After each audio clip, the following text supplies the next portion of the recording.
مصطفیٰ کمال صاحب کا میں بڑا احترام کرتا ہوں، مجھ سے عمر میں بڑے ہیں، میں احترام کرنا چاہوں گا، لیکن بڑے احترام کے ساتھ یہ کہنا چاہوں گا کہ جلاؤ گھیراؤ کی سیاست نے اس شہر کی خدمت نہیں کی، دھرنے کی سیاست نے اس شہر کی خدمت نہیں کی۔ کب تک ہم لوگوں کو مایوسی بیچیں گے؟ کب تک ہم لوگوں کو یہ کہیں گے کہ آپ کے کام نہیں ہو سکتے،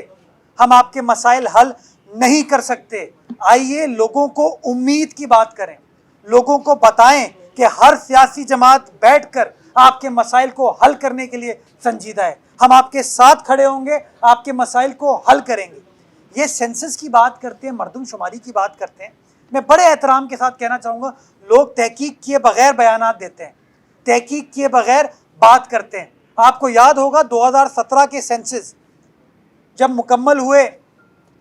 اور وہ منظوری کے لیے آئے تو وزیر اعلیٰ سندھ وہ واحد لیڈر تھا جس نے اپنے قول و فعل میں تضاد نہیں کیا۔ ہر سیاسی جماعت آپ کے سامنے کھڑے ہو کے عوام کے سامنے کہتی تھی یہ غلط سینسز ہیں، غلط مردم شماری ہوئی ہے، اس کو بالکل بھی اپروو نہیں ہونا چاہیے، سب کہتے تھے نا یہ۔ لیکن جب متعلقہ آئینی فورم پر گفتگو ہوئی تو چاہے پی ٹی آئی کے وزیر اعظم عمران خان ہو، پی ٹی آئی کے وزراء علی زیدی، اسد عمر ہو، جی ڈی اے کے وزراء ہو یا متحدہ قومی موومنٹ کے وزراء ہوں، انہوں نے، ان کی کمیٹی نے اس متنازع سینسس کی منظوری دی۔ جب وہ متنازع سینسس کی منظوری کے لیے وہ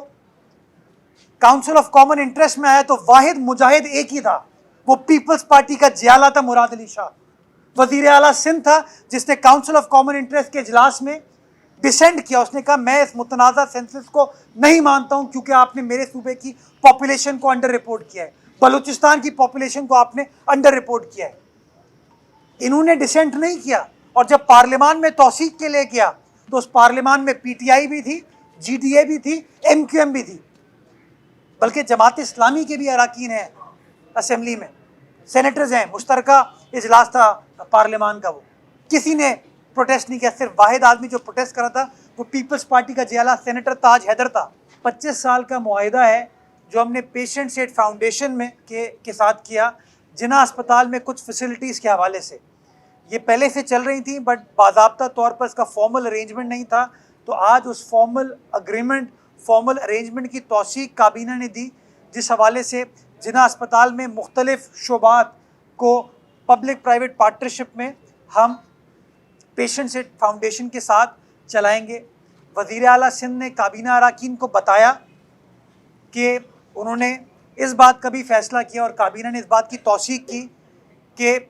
دنیا میں 10 سینٹر ہیں صرف اس وقت جہاں پر 2 سائبر نائف کی فیسلٹیز اویلیبل ہیں۔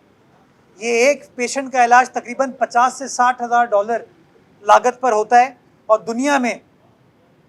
دنیا میں صرف 10 ایسے ممالک ہیں جہاں پر 2 ایسی سائبر نائف مشینز کسی ایک ہسپتال میں، کسی ایک سینٹر میں موجود ہیں۔ وزیر اعلیٰ سندھ نے آج کابینہ سے اس بات کی منظوری کرائی کہ تیسری cyber knife machine 4.1 million dollar کی کاسٹ پہ سندھ حکومت خرید کے دے گی، تاکہ جناح اسپتال میں تیسری سائبر نائف فیسلٹی جو ہے وہ میسر ہو،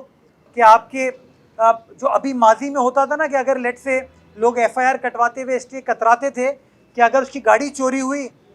تو اگر 6 سال مقدمہ چلے گا، 6 سال تک وہ گاڑی آپ کی کیس پراپرٹی بن گئی، آپ اس کو لے نہیں سکتے۔ موبائل فون کے ساتھ بھی یہی ہوتا تھا، نقدی کے ساتھ بھی یہی ہوتا تھا۔ اب ہم اس کے اندر ریفارمز لے کے آ رہے ہیں کہ اب وہ چیز کرنے کی ضرورت آپ کو نہیں ہوگی، پہلی پیشی پر عدالت اس چیز کا معائنہ کر کے جائزہ لے کے تمام مندرجات کو درج کر لے گی، اس کے بعد وہ شہری کو ریلیز کر دی جائے گی۔ اسی طریقے سے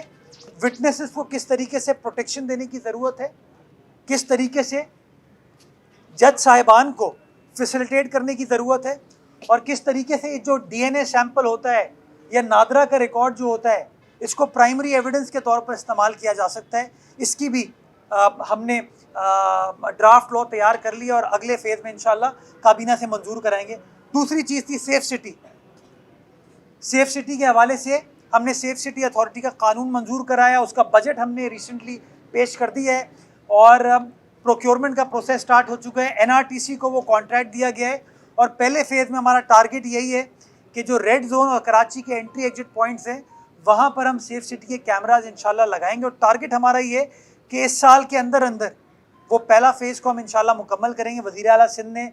یہ کمٹمنٹ دی ہے سیف سٹی اتھارٹی کو کہ جو پیسے آپ کو درکار ہوں گے انشاءاللہ وہ پیسے آپ کو دیے جائیں گے۔ اور تیسری چیز، پولیس کے اندر ایک RRF ڈپارٹمنٹ ہے، ریپڈ رسپانس فورس۔ آپ کو یاد ہوگا اسٹاک ایکسچینج پر جب واقعہ ہوا تھا تو RRF کی ٹیم گئی تھی اور اس نے اسٹاک ایکسچینج کو سیکیور کرنے میں سندھ پولیس کی RRF نے کامیابی سے اسٹاک ایکسچینج کو کسی بڑے نقصان سے بچانے میں کامیاب ہوئی تھی۔ تو آج فیصلہ یہ بھی ہوا کہ RRF کو مزید مؤثر کریں گے، کراچی میں 2 مزید سینٹرز کھولیں گے، حیدرآباد میں 1 اور سکھر میں 1، اور SRP جو ہے